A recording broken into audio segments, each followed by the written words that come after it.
Hello everyone, welcome to Jeevan कोश।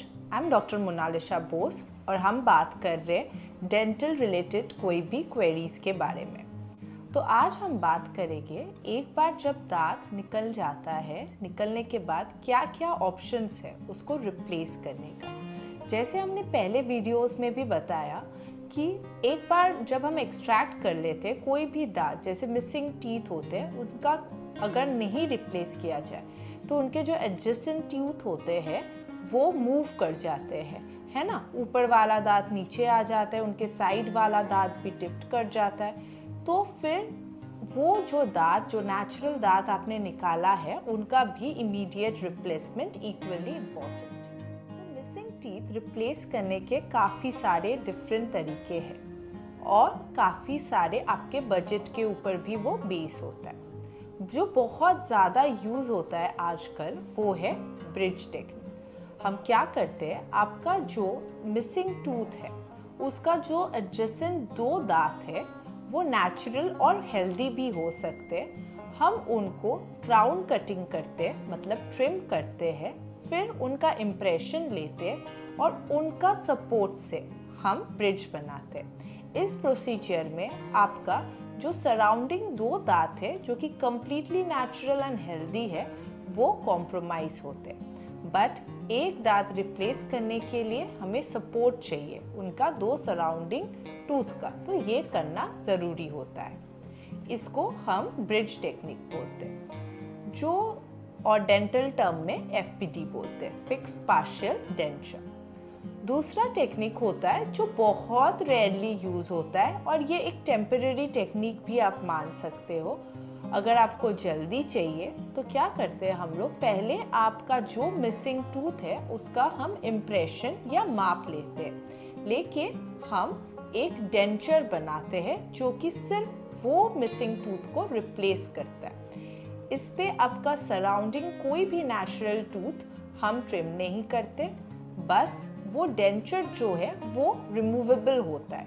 तो रात को आपको उसको पानी में भिगो के रहना पड़ता है और बाकी के पूरे दिन उसको पहनना पड़ता है। रिमूवेबल पार्शियल डेंचर का भी बहुत सारे डिसएडवांटेजेस होते हैं, जैसे कि अल्सरेशन के चांसेस हो सकते हैं, आपके स्पीच में हिंड्रेंस क्रिएट कर सकता है ना, क्योंकि कंटिन्यूअसली उसका जो प्लेट रहता है जब आप बात करते हो, है ना, वो उसके साथ हिंड्रेंस क्रिएट करता है।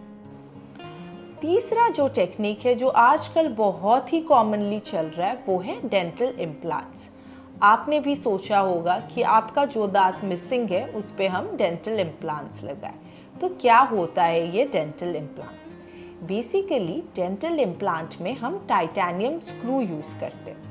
जो आपका मिसिंग टूथ है उस जगह में हम ये टाइटेनियम स्क्रूज डालते हैं और उसको कम से कम 3 महीने के लिए छोड़ देते हैं। तो ये टाइटेनियम स्क्रूज आपके जबड़े के हड्डी के साथ कंप्लीटली फ्यूज़ हो जाता है।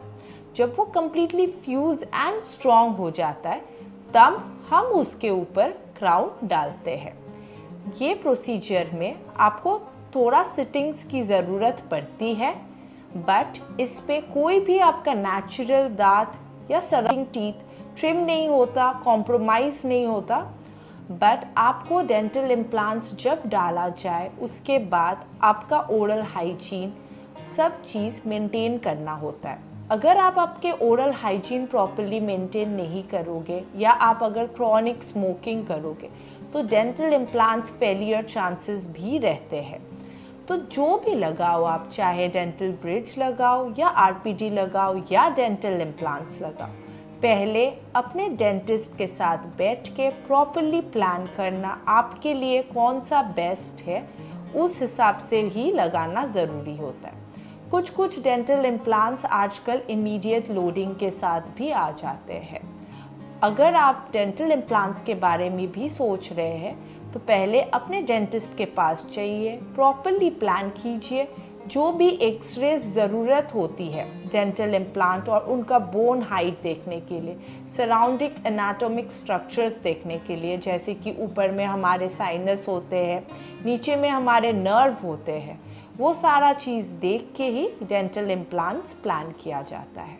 सो मिसिंग टूथ को ज़्यादा देर मत वेट कराइए, उससे और 2-3 दांत भी मिसिंग हो जाएंगे। जल्दी से अपने पास वाले डेंटिस्ट के पास जाइए और अपना प्रॉपर ट्रीटमेंट प्लान पाके उसको रिप्लेस कराइए। Take care. Thank you.